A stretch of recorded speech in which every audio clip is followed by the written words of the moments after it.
Thank you so much for joining us, and we have just time for a quick recap of the week, which saw Elizabeth Warren and Michael Bloomberg ending their presidential campaigns, in Bloomberg's case, after personally spending over $500 million. It is hard to overstate just how much money Bloomberg wasted, although, as Brian Williams viewers know, it's not impossible. When I read it tonight on social media, it kind of all became clear. Bloomberg spent $500 million on ads, U.S. population 327 million. Don't tell us if you're ahead of us on the math. He could have given each American $1 million and have had lunch money left over. It's an incredible way of putting it. It's an incredible way of putting it. It's true. It's disturbing. OK. For the record, it's not true. $500 million divided by 327 million is not a million. It's around $1.50, which goes to show, too, you can't believe everything you see on Twitter. Twitter is not where you go for facts. It's where you go to see the official account for New Jersey tweet gabagool. Or Post Malone tweet, is meatball and fruit. Or see Henry Winkler posting photos of him holding fish. Seriously, it's all the man does. But obviously, the big story of this week was the coronavirus, how the common cold described itself on its resume. Cases continue to rise, and unfortunately, the Trump administration's response has left a lot to be desired. All week, the president has been playing fast and loose with the facts, claiming a coronavirus vaccine could be ready in months. I don't think they know what the time will be. I've heard very quick numbers, a matter of months, and I've heard pretty much a year would be an outside number. Only to be contradicted by the experts. So he's asking the question, when is it going to be deployable? And that is going to be at the earliest a year to a year and a half, no matter how fast you go. It now seems that every Trump press conference has to come with an epilogue from an expert clarifying all the things he just got wrong.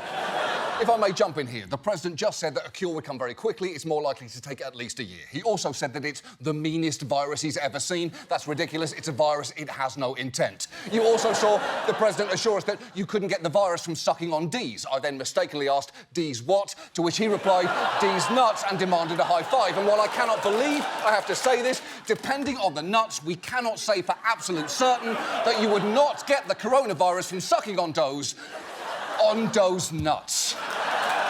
But it is not just that the Trump administration is sometimes doling out bad information. It's occasionally no information at all. On Wednesday, the Vice President gave a briefing in which he claimed insurance would cover the coronavirus testing. But just watch as he leaves before a reporter can ask a fairly important follow-up. Can you provide some guidance to the uninsured? Can the uninsured get tested? Gentlemen, ladies, can the uninsured get tested? Screaming for the camera isn't going to get you anywhere. Well, how about answering the question? We would like an answer to that. That's a valid question. Yeah, it is a valid question. He's asking if nearly 30 million uninsured Americans will have access to a test for a deadly contagious virus. That is relevant. If he was shouting something pointless out, like, excuse me, Mr. Vice President, what's the difference between bisque and chowder? Or are chipmunks just baby squirrels? Or should Nelly be considered an elite rapper? Sure, ignore him. Those questions are stupid. And for the record, the answers to those questions are texture, no, and of course Nelly's an elite rapper. Country Grammar, EI, Ride With Me, Batter Up on a debut album? A debut album? Get the fuck out of here with this non-elite rapper bullshit. But the event that truly summed up how chaotic the president's response has been was when he visited the CDC on Friday and spent 45 minutes, among other things, saying the governor of Washington is a snake, asking if his town hall on Fox News got good ratings, and bragging that every one of the doctors at the CDC said, how do you know so much about this? To which his answer was, maybe I have a natural ability. Then there was the subject of testing kits, the current shortage of which may be allowing the virus to spread undetected. Even Mike Pence has said it could be a matter of weeks until the tests are widely available. So right now, not everyone who wants a test can get a test. That's important to know, yet for some reason, Trump said this. Anybody that wants a test can get a test. Anybody right now and yesterday, anybody that needs a test gets a test. They're there. They have the test. And the tests are beautiful. Set aside how weird it is to call a test for a deadly disease beautiful. The fact is, What he just said is flagrantly untrue. There are currently not enough available tests, and you can't just state something as a fact because you wish it was true, any more than I can just declare myself America's most fuckable John. I'm not. I'm just not. I'm the second most fuckable John, and until he dies, I have to be fine with that. It's an uncomfortable fact. Perhaps even more worrying, though, was how clear it became that Trump, managing perceptions here is a huge priority. He kept bragging that the US has seen only 240 confirmed cases and 11 deaths, far lower than some affected countries. Those numbers kept coming up. He even cited them when explaining why he was personally loath to evacuate the cruise ship that's docked off San Francisco, where 21 people aboard have tested positive for the virus. I would rather, because I like the numbers being where they are, I don't need to have the numbers double because of one ship. I would rather have the numbers stay where they are. But if they want to take them off, they'll take them off. But if that happens, all of a sudden your 240 is obviously going to be a much higher number, and probably the 11 will be a higher number too. Yeah, it will. But you get that those numbers are also people, right? And that things that happen on boats still count, right? Because otherwise that would mean Henry Winkler has never caught a single fish. And he has. Look at him. The man's out for trout. But also, if Trump had gotten his way and we had left people on board indefinitely, the infection would have likely spread more. I would say it's impossible to have such a callous indifference to human life, but he does seem to have a natural ability for it. But for now, let's move on to a quick update on India, or as people with this accent have historically called it, mine.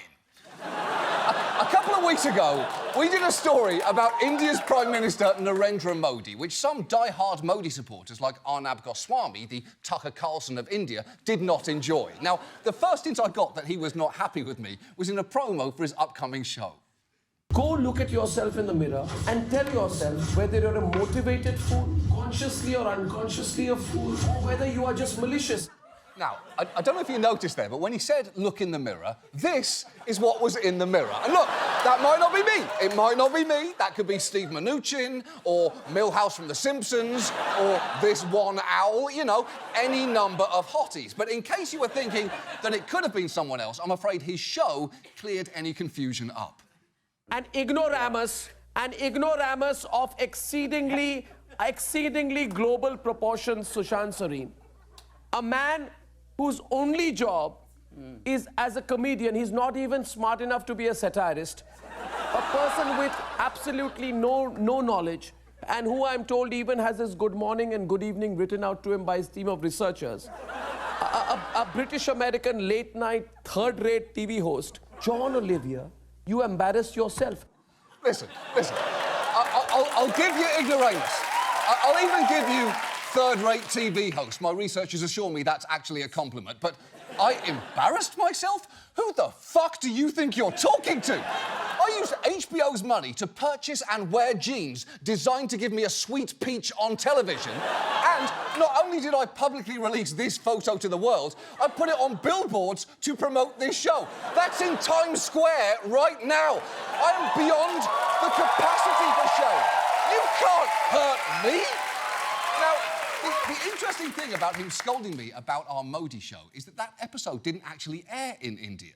A lot of our viewers over there alerted us to the fact that Hotstar, the streaming service that broadcasts us in India, never uploaded that episode. Now, there is no evidence that the Indian government made them do that. As best we can tell, Hotstar just decided to self-censor, which is still not good. And what's worse is, it's apparently not even the first time that they have censored us. We've discovered that they've been quietly doing it for a while now, but not for the reason that you might expect. Just watch this clip from our show about the census last year. They made a small splice right after we showed an ad from the 1980s. It's subtle, but just see if you can spot it. Can we count on you? You can count on me. OK, first, I'll say this, that is a beautiful song. I mean, it's no Eat Shit Bob, but frankly, what is? Concept of the census is very simple. Did you catch that? That barely noticeable moment when they smashed to an unflattering close-up of my face? You probably didn't, because it fits so seamlessly into the familiar rhythms and consistent visual style of this television show. Now, for the record, here is what they actually cut out there. Can we actually count on you, Mickey? It's 1980, you're in a tuxedo in the middle of the day, and your pupils are the size of personal pan pizzas. We all know what that means, Mick? You've been baking with booger sugar, hawking the raw dilla, riding the White Rail Express to Blomaha. What I'm trying to say here is Mickey Mouse has a really serious cocaine problem. Listen, I'm just stating a fact. A Disney fact. Yeah, it's true. They cut out a joke about Mickey Mouse being a cocaine addict. Now, why did they do that? It's hard to say, but it might be because Hotstar is actually owned by Disney, and they seem extra sensitive about Disney references, because we also spotted this seamless edit in our piece on China's one-child policy. In the 60s and 70s, overpopulation was a huge global concern, with alarmists making apocalyptic predictions. The overpopulation hysteria was global, and China was no exception. Again, totally seamless and barely noticeable as an edit. Well done to everyone involved. Now, the joke they cut out of that was about Donald Duck and how his penis, this is true, is shaped like a corkscrew. And that's not even a joke, by the way. All ducks have corkscrew-shaped dicks. Look at this one. Look, right there. It looks like a freshly boiled piece of al dente fusilli. And I frankly resent that factually accurate joke being cut out, almost more than I resent our Modi episode being pulled. And let me say this to Hotstar right now. If you think that you have to remove anything that reflects poorly on Disney from this show, I have some bad news for you, my friends. I'm fucking Zazu right here. Everything that comes out of this beef is a Disney fact. If I say that Cogsworth collects Nazi memorabilia, guess what? That's canon, baby. That's a Disney fucking fact right there. And for the foreseeable future, Hotstar, you can look forward to learning a lot more of them on this show, because we're going to be sliding them into our stories like Chip and Dale slid into Richard Gere. That's a Disney fact, motherfuckers! And now, this. And now, Larry Kudlow's Many Buts. What he's saying is, we're going to give you a respite here. He's not going to take immediate action to close the border or the ports of entry and so forth, but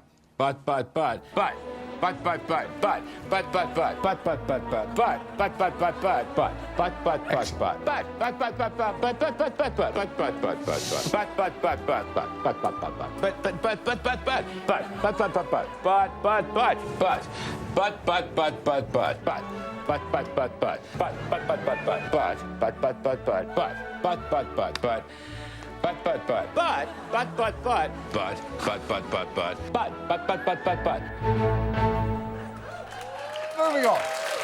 Our main story tonight concerns law enforcement, and specifically the job of sheriff. That's not to be confused with sheriff, the proper way to describe Cher dressed like a cowgirl. That's a sheriff. This is a sheriff. It's a key difference you need to learn. Now, when you hear the word sheriff, most of us have two immediate associations. One, Western lawmen who handle cattle rustling and other livestock-related crimes. And two, Joe Arpaio, the infamously anti-immigrant sheriff. And this next clip actually includes both, as Sheriff Joe gives an update on a suspect nabbed through an interesting investigation. Finally, he decided that he wanted to travel to Phoenix to meet our undercover agent and to have sex with his horse. Yeah, that sounds truly bizarre until you realise that the horse in question was this one. So, you get it, right? I mean, I'm not saying I want to fuck a horse or anything, but if you are gonna fuck a horse, it should definitely be this one. Now, would I travel to Phoenix to fuck that horse? Well, it depends, doesn't it? How much are flights? If it's a $300 round trip, of course not. But if it's $170 or something like that and the hot daddy horse seemed open to it, well, definitely. My wife and I have a list of 5 people that we're allowed to have sex with. Hers are all completely understandable, handsome, kind men, and mine are that horse 5 times. So it seems kind of ideal as a situation. Anyway, sheriffs. There are actually more than 3,000 of them around the country, and generally speaking, they run law enforcement at a county level. Cities or towns might have their own police departments as well, but in many areas, sheriffs are the only law enforcement around, and they oversee a lot of officers. Around 25% of local law enforcement officers work for sheriffs. That's 1 in 4 cops. And depending on where you live, your sheriff might be good, bad, or a total weirdo. And I will not say which ones are the weirdos, because that would be unfair to Kenny Boone, who, until recently, was sheriff in Florence County, South Carolina, where he made this incredible PSA. They said 1 hit wouldn't hurt.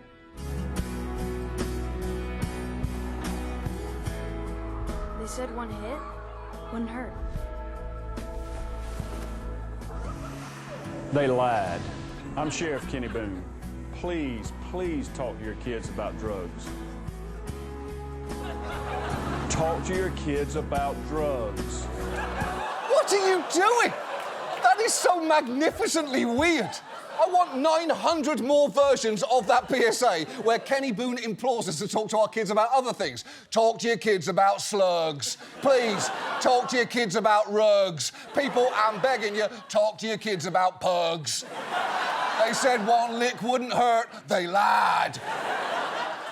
Now, the role of sheriff is a unique position because sheriffs are actually elected, which means they often produce campaign ads. In fact, last year, a candidate in South Carolina produced a frankly unforgettable ad. Now, you're about to think that you know where this is going, but you're actually going to need to brace yourself for a hard turn. I want to tell you at the start of my campaign some things that politicians would try to hide, things my opponents may try to use to tarnish my integrity. As a 16-year-old, I received a ticket for not having my driver's license in my possession. I've been in fender benders that were my fault. And about 10 years ago, as a young police officer, I attended a law enforcement Halloween party dressed as ruthless drug kingpin Big Meech Flannery. I did it to disparage a criminal whose actions hurt our community and country. That was a different time. Wow! For the record as well, the different time he's talking about was 10 years ago when blackface was still widely considered, and this is true, bad. And once in office, sheriffs hold much more power than you may realise. So with over 1,000 sheriff elections this year, possibly where you live, we thought tonight might be a good time to take a look at this job. And let's start with the fact that in most states, sheriff's duties are enshrined in the state constitution, meaning that their job description can have a certain old-timey flavour. For instance, in many places, sheriffs can still technically form a posse, meaning that they can enlist volunteers to help with tasks ranging from providing security to pursuing fugitives. And those posse members can be basically anyone, which is how this actual school shooting drill came to include an arguably famous face. This is every parent's worst nightmare. Get on the ground, go down! Face down, get on the ground! These men are learning how to fight the next school shooter. You can't wait that long. And oddly enough, their coach is 1990s action film legend Steven Seagal. For every second that goes by, I told you this, you could have dead children. Yeah, that's Deputy Steven Seagal. And watching Steven Seagal conduct an active shooter drill while discussing dead children is a lot like looking at a picture of Steven Seagal's current hair. You immediately think to yourself, this is highly unusual and upsettingly dark. Still, one of the greatest powers that sheriffs have is to set law enforcement priorities in their county, and that in and of itself is not entirely a bad thing. Some sheriffs have advanced genuinely progressive ideas, like deprioritising low-level drug offences, or, in the case of one Texas sheriff, fighting hard for bail reform. 75% of our population, on average, of the 8,300 that we have, is there simply because they're pretrial detainees, and many are just simply too poor to pay. Many nonviolent offenders, I think we need to find a way to make sure that they can stay with their families, be held accountable still, but no one can be held in jail simply because they're too poor to pay. He's right. That's fantastic. He's absolutely right. And hearing someone in uniform say that is genuinely weird, but, you know, a good weird. Like eating a bacon donut or seeing how dogs walk when they wear shoes for the first time. Who keep the ball? Oh, come on. Yeah, exactly. Weird, but good. And by the way, that sheriff is not just talk. He implemented a cite and release program for low-level offences rather than booking people into jails, which is great. But obviously, sheriffs can also go hard the other way. Sheriff Joe famously prioritised immigration enforcement to the detriment of other concerns like investigating sexual assault. And Sheriff Richard Jones in Butler County, Ohio, has refused to allow his deputies to carry Narcan to rescue people mid-overdose, which is an incredible policy to adopt in a place where at one point overdoses were killing more people than all other causes of death combined. Jones has argued that it is unsafe for his officers to help revive people, but the more he talks, the less it seems that he thinks those people are actually worth reviving at all. I'm not advocating that people die, but I'm not advocating that the police, this is their job. And I understand people that say it's a disease. I don't know that I believe it's a disease. Some people will equate it like people that have cancer. And I say it's not. People don't choose to have cancer. And the people with cancer aren't stealing my air conditions and aren't stealing the copper out of people's houses and ripping the wires out. Look, that is clearly offensive, and not just to those dealing with addiction, but to people with cancer. You think that they don't have the ability to steal copper? People with cancer can grip it, rip it, and strip it with the best metal thieves out there. In fact, cancer patients have been some of the best five-finger copper shoppers that I personally know. But perhaps the most significant duty of a sheriff is that in most places, they are the ones operating the local jail. And they can have a ton of leeway over how to do that. Up until just last year, in Alabama, sheriffs were legally allowed to personally pocket any leftover money designated to feed prisoners, giving them a pretty strong incentive to skimp on inmate food, which happened.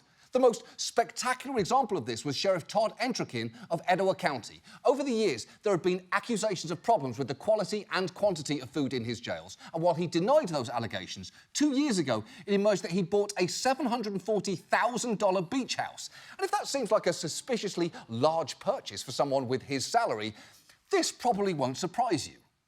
Over the last 3 years, the sheriff's food program has run under budget, letting him pocket the leftovers. $750,000, all of it taxpayer money. Do you agree that the optics of this are terrible? The optics, yes, but I can't change the optics. Oh, yeah. I'd love for the optics to change here. I mean, I want to keep doing what I'm doing, though. I just wish it would look better when I did it. Try and picture me with sunglasses and a cool jacket. Are the optics better now? I like these better. And bad jail conditions obviously don't stop at food. Take Sheriff Greg Ahern of Alameda County, California. More than 40 inmates have died in his jails in the past 5 years. And at least 29 female inmates have sued Ahern over conditions and treatment, with allegations ranging from being put in a cell with feces and blood on the walls to a woman who says she screamed for hours as she gave birth alone in an isolation cell. Now, the sheriff has defended his facilities and disputed those allegations, though not in a particularly convincing way. When you hear people say there was feces on the wall, blood everywhere, and tampons stuck everywhere, does that make you angry? You mean the people that are in custody for murder, rape, robbery, who have lied their entire life, and they make things up habitually? OK, hold on. First, the two women who made those claims were not murderers or robbers. They were actually in there on minor charges, all of which were dropped. Second, even if they were murderers, they should still be treated humanely. And third, how do you whiff on the question, there was feces on the wall, blood everywhere, does that make you angry? That is one of the easier questions to answer well, like, is cake good, or is this a fuckable horse? The answer is yes. It's obviously yes, right? Look at me. Yes. And at this point, you may be wondering, how can sheriffs be reined in? Well, the problem there is that is actually very difficult. While police chiefs can be hired or fired, removing a sheriff between elections is almost impossible. It generally requires a criminal conviction, intervention from state government, or a recall vote, and those are very rarely successful. So sheriffs operate with a lot of impunity, and they can get pretty belligerent if anyone questions them. Remember Kenny Boone, the sheriff who hated drugs but loved yelling at fake child funerals? Well, when the county finance director started asking questions about his spending, Boone did not take it well. Kevin, Kenny Boone again. I don't know what your deal is, but your nose in people's business. Now all of a sudden you want to question things that I do, you little nerdy, intelligent bastard. I'm telling you, payback's going to be hell. I promise you. Thank you. Yes! Yes, Kenny, that's fantastic! I would give anything to hear the next voicemail he left for that guy. Hey, Kenny again, ignore that last message. I just wanted to say you're a bastard. I don't think you're intelligent. I think you're a nerdy, dorky, insightful individual. Damn it, I blew it again! Ignore this call too. Speak to you soon. Talk to your kids about drugs. Love you, bye. God damn it, Kenny! Now, you should know, we reached out to Kenny Boone's lawyer last week, and they said that they dispute the authenticity of that voicemail. You know, the one where he says he's Kenny Boone, while sounding exactly like Kenny Boone. Now, ideally, we'd have discussed this difference of opinion with Kenny Boone himself, but he wasn't available because, fun fact, he's in jail right now. He recently pleaded guilty to felony embezzlement, which actually reminds me, talk to your kids about felony embezzlement. The point here is, too often, sheriffs are the law wherever they live. And if you're wondering, well, I don't even know who my sheriff is, do I have a bad one? The very fact that you're asking that is kind of the problem here. Because sheriff elections, like most down-ballot elections, do not receive nearly enough attention, and often they aren't even competitive. In 2018, 59% of all sheriff races were unopposed. In fact, remember Sheriff Ahern with the nightmarish-sounding jail? He's been unopposed for the last 4 election cycles. As for Sheriff No Narcan, unless someone steps up to challenge him, he will be unopposed when he runs for re-election later this year. And look, running against an incumbent sheriff is not easy. Their own employees are often loath to take them on, fearing retributions, because, as you have seen tonight, they're very powerful. But that cannot be allowed to continue. Thankfully, the same criminal justice reform movement that's been putting a spotlight on district attorneys' races is now increasingly focusing on sheriffs' races too. And that is not a moment too soon, because right now we have a position that has a tremendous amount of authority with low accountability, which is always an inevitable recipe for disaster. So if there is a sheriff's race in your area this year, now would be an excellent time to start Googling who the fuck is my sheriff and learning about them. Otherwise, you might well wind up seeing a campaign ad like this. Hi, I'm Scott Wilkerson, candidate for sheriff. It's been my honor to serve the people of this county, and I hope you'll re-elect me as your sheriff. But before my campaign begins, I'd like to tell you some things other politicians might try to hide. I drink a lot. I often drive while drunk. I have what my therapist calls a hair-trigger temper. I don't like your attitude. And as a younger man, I did work as a Hitler impersonator at birthday parties, quinceañeras, and one disastrous bat mitzvah. It was a different time. But that's not all. I spent much of the 90s trying without success to assassinate that little dog from Frasier. I have dabbled in what you'd call light cannibalism. I've never seen a frog and not killed it. In 2009, I contracted the H1N1 virus, better known as swine flu, and then drove to every Sizzler steakhouse in the state, licked my fingers, and dipped them in the salad bar. Why did I do this? Well, I love Sizzler. But beyond that, I do not know. Cannot tell you why. Whenever there's a computer in front of me, I go to the Wikipedia page for the Armenian genocide and just sort of tone it down a bit. I don't think it didn't happen. I just think people are exaggerating. I came up with the idea for zucchini noodles. In every single hotel room I have ever stayed in, I have licked the phone, ear part and mouth part. That's both parts. I give black people different handshakes than I do white people, whether they want it or not. What else? Oh yeah, I also fucked this horse. I think it's okay because I traveled out of state to do it. It wasn't like a local horse or anything. I hope that with these confessions I have earned your trust. It's been an honor to serve you as sheriff for the past 42 years. So vote Sheriff Wilkerson when you go to the polls on November 3rd, 2020. It's not like you have a choice because I'm running unopposed, so see you on the streets, shitheads. I'm dangerous. That's our show. Thanks so much for watching. See you next week. Good night. And get them fish drunk. Yeah, enjoy yourselves, my fine finned friends. I might try and catch a duck today. Ha ha! Fuck you, frog!